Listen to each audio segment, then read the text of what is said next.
तुलसी में रोज जल चढ़ाने और तुलसी के पास दीपक जलाने से क्या फल मिलता है। एक बार की बात है, देवी सत्यभामा भगवान श्री कृष्ण के पास आती हैं और उनसे पूछने लगती हैं, हे स्वामी, आप नित्य तुलसी को जल देते हैं और देवी रुक्मणी नित्य तुलसी के पास दीपक जलाती हैं, इसके पीछे क्या रहस्य है? कृपया आप मुझे तुलसी को जल देने और तुलसी के पास दीपक जलाने का महत्व सुनाइए।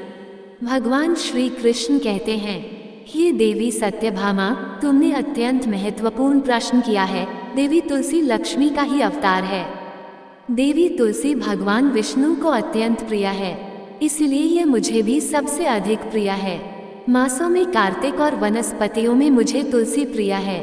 जो भी मनुष्य तुलसी को जल देता है, उस पर मेरी कृपा सदैव बनी रहती है। जो भी मुझे तुलसी पत्र डालकर भोग चढ़ाता है, मैं उसे प्रेम से स्वीकार करता हूँ। तुलसी पत्र के बिना मैं किसी भी प्रकार का भोग स्वीकार नहीं करता हूँ। हे देवी, अब मैं तुम्हें तुलसी को जल देने और तुलसी के पास दीपक जलाने का महत्व सुनाता हूँ, इसीलिए तुम इस कथा को ध्यान से सुनो। जो भी स्त्री इस कथा को ध्यान से पूरा सुनती है, वह सदा सुहागन रहती है। उसके घर में सुख समृद्धि आती है और दरिद्रता का नाश होता है। देवी सत्यभामा कहती है, हे स्वामी, मैं इस कथा को ध्यान से पूरा सुनूंगी, कृपया आप मुझसे वह कथा कहिए। तब भगवान श्री कृष्ण देवी सत्यभामा को वह कथा सुनाने लगते हैं। भगवान श्री कृष्ण कहते हैं, हे देवी, मध्य देश में श्याम शर्मा नाम का एक वैश्य अपनी पत्नी के साथ रहा करता था। वैश्य के पास किसी चीज की कोई कमी नहीं थी। ईश्वर की कृपा से उसके पास सब प्रकार के सुख ऐश्वर्य थे, किंतु उस वैश्य की कोई संतान नहीं थी, जिस कारण से वह सदैव ही दुखी रहा करता था। उसे वैद्य ने संतान प्राप्ति के लिए कई उपाय बताए। उसने दान धर्म किया, अनेक प्रकार के वैद्य भी बुलाए, उनसे नाना प्रकार के उपचार भी किया, किंतु फिर भी उसे कोई संतान नहीं हो रही थी।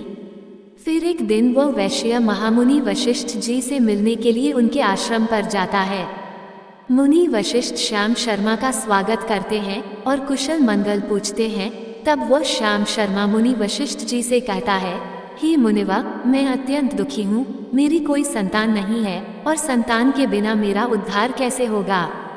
मैंने संतान प्राप्ति के लिए अनेक उपाय भी किया, किंतु मुझे संतान नहीं हो रही है। कृपया आप ही बताइए कि मुझे किस कारण से पुत्र की प्राप्ति नहीं हो रही है। क्या मुझसे जाने अनजाने में कोई पाप हुआ है? तब मुनि वशिष्ठ जी अपनी दिव्य दृष्टि से श्याम शर्मा के पूर्व जन्म के बारे में जान लेते हैं। वशिष्ठ जी कहते हैं, हे वत्स, पिछले जन्म में तुम्हारे द्वारा घोर पाप हो गया था, इस कारण से तुम्हें इस जन्म में संतान सुख प्राप्त नहीं हो रहा है। श्याम शर्मा कहता है, हे मुनिवर, कृपया मुझे बताइए, पिछले जन्म में मुझसे कौन सा पाप हुआ था और उस पाप से मुक्त होने के लिए मुझे कौन सा उपाय करना चाहिए। वशिष्ठ जी कहते हैं, हे वत्स, पिछले जन्म में तुमने जो अपराध किया था उसके विषय में सुनो। पिछले जन्म में तुम एक अहंकारी वैश्य थे। तुम्हारा जन्म धनवान कुटुंब में हुआ था। तुमने पिछले जन्म में एक गाय को अत्यंत दुख दिया था। एक दिन एक गाय भूख और प्यास से व्याकुल होकर तुम्हारे द्वार पर आई थी, किंतु तुमने उस गाय को न रोटी खिलाई, न चारा खिलाया और न ही उसे जलपान कराया। तुमने बड़ी ही निर्दयता से उस गाय को अपमानित करके घर से निकाल दिया। उस गाय ने अभी अभी बछड़े को जन्म दिया हुआ था और भूख से व्याकुल होने के कारण वह गाय वहीं पर मूर्छित होकर गिर पड़ी और उस दिन वह अपने बछड़े को दूध नहीं पिला पाए, इसीलिए इस गाय ने तुम्हें श्राप दे दिया था। इस गाय के श्राप के कारण तुम्हारी ऐसी दुर्दशा हुई है। उस गाय के श्राप के कारण तुम्हें इस जन्म में संतान नहीं हो रही है। वशिष्ठ जी की बात सुनकर उसे श्याम शर्मा को बड़ा दुख हुआ और वह स्वयं को कोसते हुए कहने लगा, हाय, यह मैंने क्या किया। एक बेचारी दुखी गौ माता की सेवा नहीं की, मैंने बहुत बड़ा अपराध किया है और उसी का दंड मुझे भोगना पड़ रहा है। श्याम शर्मा वशिष्ठ जी से कहता है, हे मुनिवा, मुझे बहुत बड़ा अपराध हुआ है, अब मैं इस पाप का प्रायश्चित कैसे करूं? कृपया आप ही मुझे मार्गदर्शन कीजिए। मैंने जो पाप किया है उससे मुक्ति का कोई तो उपाय अवश्य होगा। मैं अपना सब कुछ देकर उसे पाप का प्रायश्चित करूंगा। कृपया आप ही कोई उपाय बताए, मुझे संतान प्राप्ति कैसे हो सकती है, क्योंकि शास्त्र कहते हैं पुत्र के बिना मनुष्य का उद्धार नहीं हो सकता। तब मुनि वशिष्ठ कहते हैं, हे वत्स, इस पाप का एक ही उपाय है, तुम पुत्र प्राप्ति के लिए पुत्रेष्ठ यज्ञ करो। इसी यज्ञ के फल स्वरूप तुम्हें संतान की प्राप्ति होगी। इस यज्ञ को संपन्न करके तुम ब्राह्मण को भोजन कराओ, वस्त्र और गाय का दान करो, तभी तुम्हें इस पाप से मुक्ति मिलेगी। तब श्याम शर्मा वशिष्ठ जी को धन्यवाद देते हुए कहता है, हे मुनिवा, आपका कोटि कोटि धन्यवाद। मैं आपके कहे अनुसार अवश्य ही पुत्रेष्ठ यज्ञ करूंगा और ब्राह्मणों को गायों का दान करूंगा। इतना कहकर वह श्याम शर्मा शीघ्रता से अपने घर पर लौट आता है और अपनी पत्नी को सारी हकीकत सुनता है। फिर वे दोनों ही पुत्रेष्ठ यज्ञ की तैयारी करते हैं। अनेक ऋषि मुनियों को निमंत्रण देकर वह श्याम शर्मा पुत्रेष्ठ यज्ञ संपन्न करता है और उन ऋषि मुनियों तथा ब्राह्मणों को गाय का दान करता है। यज्ञ के संपन्न होने के पश्चात यज्ञ की आग से अग्निदेव प्रकट होते हैं और उस श्याम शर्मा से कहते हैं, हे श्याम शर्मा, आज तुम्हारा यज्ञ सफल हुआ है। तुमने पुत्र प्राप्ति के लिए ये यज्ञ किया था, इसीलिए तुम्हें मेरी कृपा से एक पुत्र की प्राप्ति होगी, किंतु तुम्हारे पुत्र की आयु केवल 18 वर्ष की ही होगी और 18 वर्ष समाप्त हो जाने के पश्चात तुम्हारे पुत्र की मृत्यु हो जाएगी। इतना कहकर अग्निदेव अंतर्ध्यान हो जाते हैं। पुत्रेष्ठ यज्ञ करके और अग्निदेव से पुत्र का वरदान प्राप्त करके वह श्याम शर्मा बहुत प्रसन्न तो हुआ, किंतु उसे बड़ा दुख भी हुआ। श्याम शर्मा ने सोचा, पुत्र न होने से अच्छा है कम-आयु वाला पुत्र ही ठीक है। फिर वह पहले की तरह अपने कार्य में लगा रहा। कुछ ही दिनों के पश्चात उसकी पत्नी ने गर्भ धारण किया। श्याम शर्मा ने पुत्र के जन्म से पूर्व किए जाने वाले सभी संस्कार किया और फिर उसे एक अत्यंत सुंदर पुत्र की प्राप्ति हुई। वो बालक बड़ा ही तेजस्वी दिखाई पड़ रहा था। श्याम शर्मा ने पुत्र के जन्म के बाद किए जाने वाले भी सभी संस्कार किया और पुत्र को गुरुकुल में शिक्षा प्रदान की। श्याम शर्मा का पुत्र जैसे जैसे बड़ा होने लगा, श्याम शर्मा को बहुत अधिक चिंता सताने लगी। फिर जब उसका पुत्र 16 वर्ष का हुआ तो श्याम शर्मा की पत्नी ने उससे कहा, अब हमें अपने पुत्र का विवाह कर देना चाहिए। हमारा पुत्र अब विवाह के योग्य हो गया है। श्याम शर्मा ने कहा, हे प्रिय, विधि के विधान के अनुसार हमारे पुत्र की आयु केवल 18 वर्ष की ही है। 18 वर्ष के पश्चात हमारे पुत्र की मृत्यु हो जाएगी, इसलिए हमें इसका विवाह करके किसी कन्या के जीवन को बर्बाद नहीं करना चाहिए।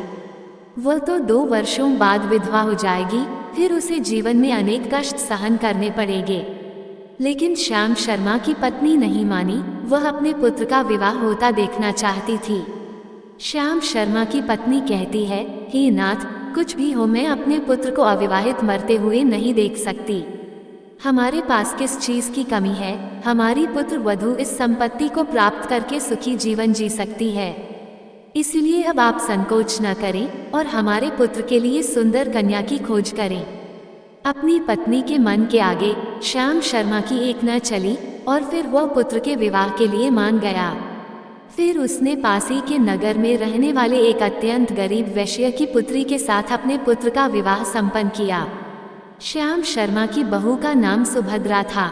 वह अत्यंत गुणवान, चरित्रवान और पतिव्रता नारी थी। वह अपने पति के मृत्यु की बात को नहीं जानती थी।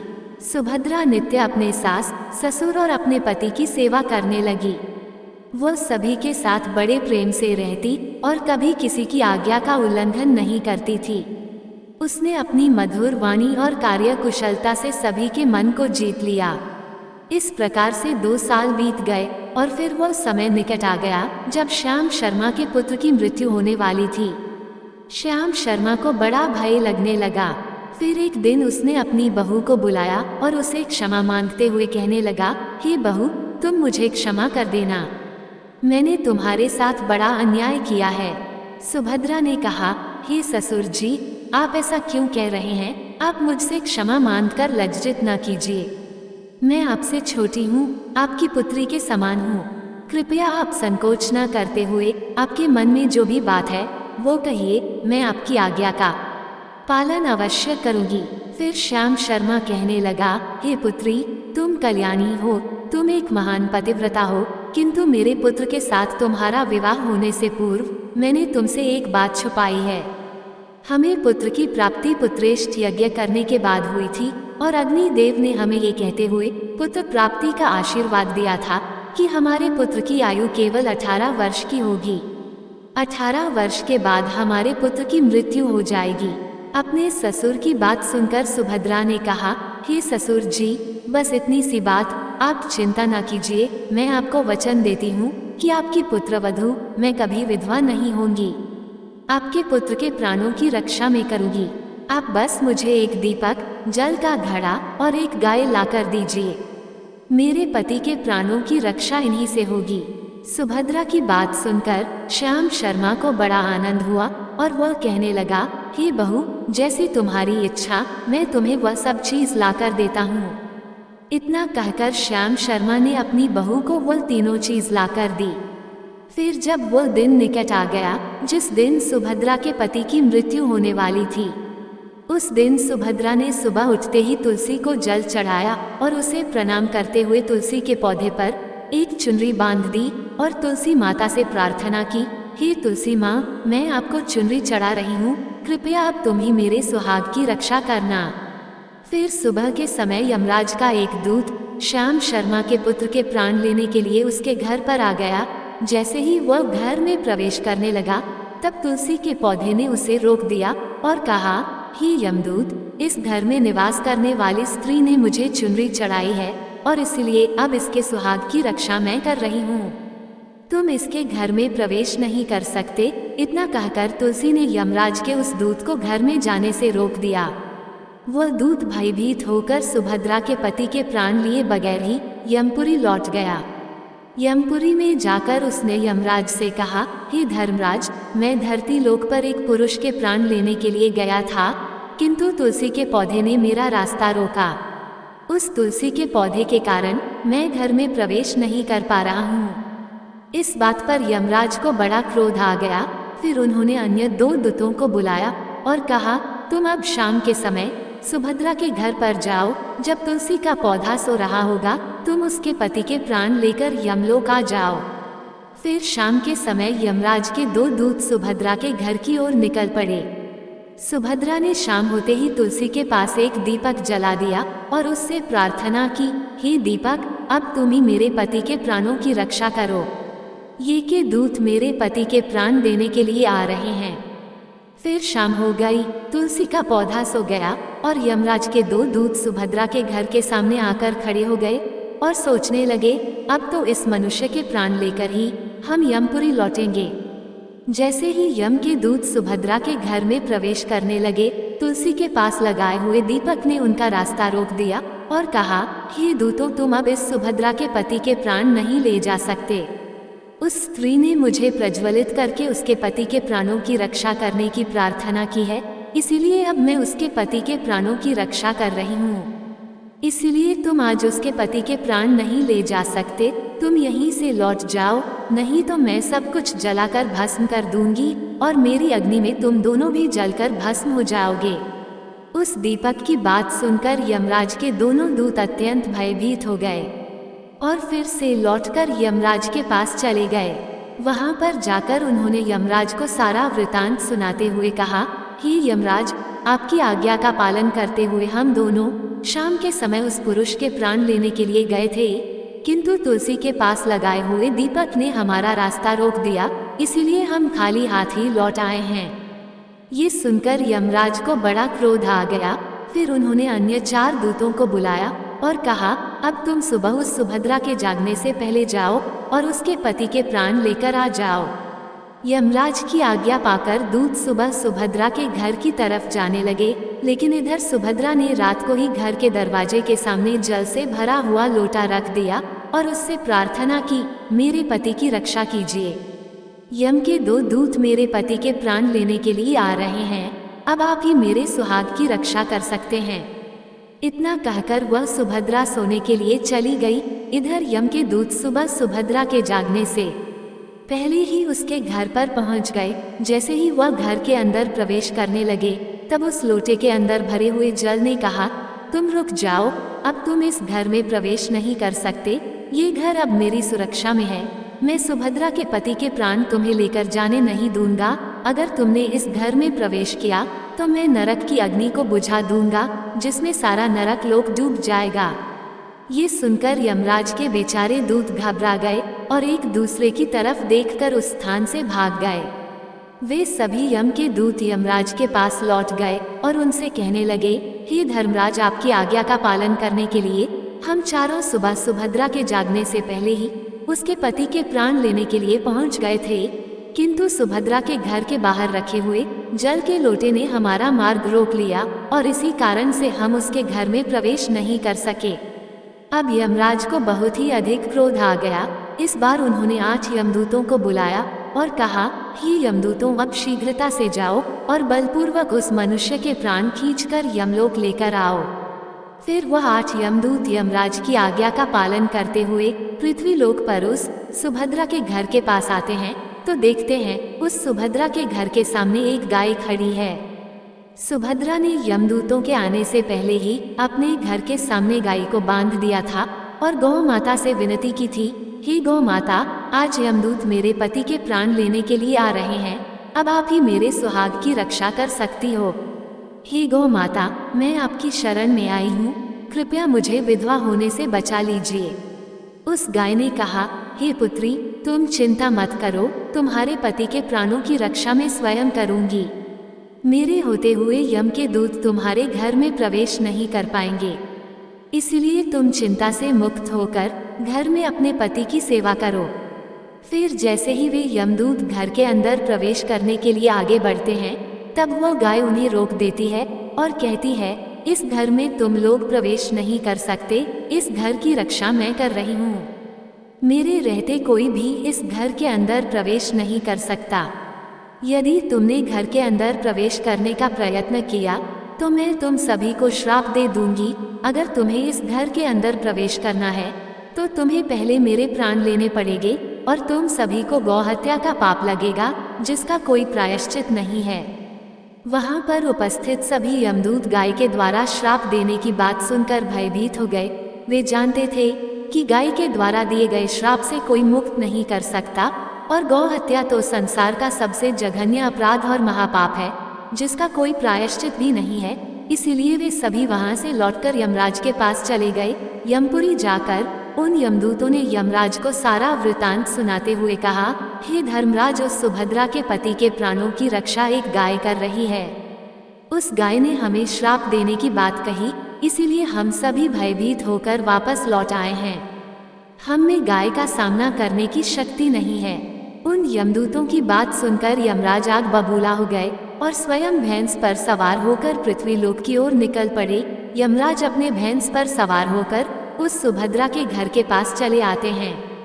यमराज को अपने घर के सामने खड़ा हुआ देखकर सुभद्रा भयभीत हो जाती है और जल्दी से आकर यमराज के चरण स्पर्श करके उन्हें नमस्कार करती है और उनकी स्तुति करने लगती है। हे यमराज, आप तो तीनों लोगों के प्राणियों पर कृपा करने वाले महान देवता है। इस संसार के समस्त प्राणियों के पाप और पुण्य का लेखा जोखा आप अपने पास रखते हैं।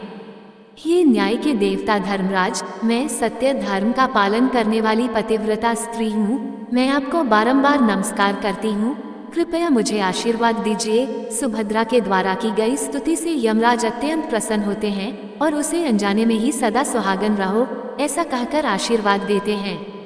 फिर जब यमराज सुभद्रा के पति के प्राण ले जाने के लिए आगे बढ़ते हैं तो सुभद्रा कहती है, हे धर्मराज, आपने अभी मुझे सदा सुहागन रहने का आशीर्वाद दिया है और अब आप मेरे पति के प्राण लेने जा रहे हैं, इससे तो आपका आशीर्वाद झूठा साबित हो जाएगा। ये सुनकर धर्मराज रुक जाते हैं और सुभद्रा की ओर देखकर मुस्कुराने लगते हैं। सुभद्रा के निर्मल हृदय और अपने पति के प्रति समर्पण भाव को देखकर यमराज अत्यंत प्रसन्न होते हैं। सुभद्रा की ओर देखकर यमराज कहते हैं, हे पुत्री, आज तुमने साक्षात मृत्यु को ही पराजित किया है। मैं तुम्हारे पतिव्रत धर्म से अत्यंत प्रसन्न हूँ। अब मैं तुम्हारे पति के प्राण छोड़ देता हूँ। तुम्हारी जो भी मनोकामना है वह मुझसे मांग लो। तब सुभद्रा ने कहा, हे धर्मराज, मैं अपने पति के लिए 100 वर्ष की आयु मांगती हूँ। मेरे लिए मेरे पति ही परमेश्वर है। मैं अपने पति को छोड़कर जीवित नहीं रह सकती, इसीलिए आप मुझे यही वरदान दीजिए। तब यमराज प्रसन्न होकर कहते हैं, तथास्तु हे कल्याणी, आज से जो भी स्त्री अपने घर के सामने तुलसी का पौधा लगाती है, तुलसी के पास शाम को दीपक जलाती है, जिस घर के सामने गाय बंधी होती है, और जो स्त्री अपने घर के सामने जल का लोटा रखती है, उसके घर में कभी मेरे दूत प्रवेश नहीं करेंगे। इतना कहकर यमराज उस स्थान से अंतर्ध्यान हो जाते हैं। भगवान श्री कृष्ण कहते हैं, हे देवी, इस प्रकार से उस सुभद्रा ने अपने पतिव्रता धर्म का पालन करके उसकी मृत्यु को टाल दिया था। इसीलिए जो भी स्त्री अपने घर के सामने तुलसी का पौधा लगाती है, रोज शाम को तुलसी के पास दीपक जलाती है, उसके घर में मृत्यु प्रवेश नहीं करती है। जिस घर के सामने गाय बंधी होती है, उस घर में कभी दुख दरिद्रता नहीं आती है। जो स्त्री अपने घर के सामने जल से भरा हुआ लोटा रखती है, उसके घर में कभी शोक नहीं होता है। तो दोस्तों, इस प्रकार से भगवान श्री कृष्ण ने देवी सत्यभामा को तुलसी के पास दीपक जलाने का महत्व सुनाया।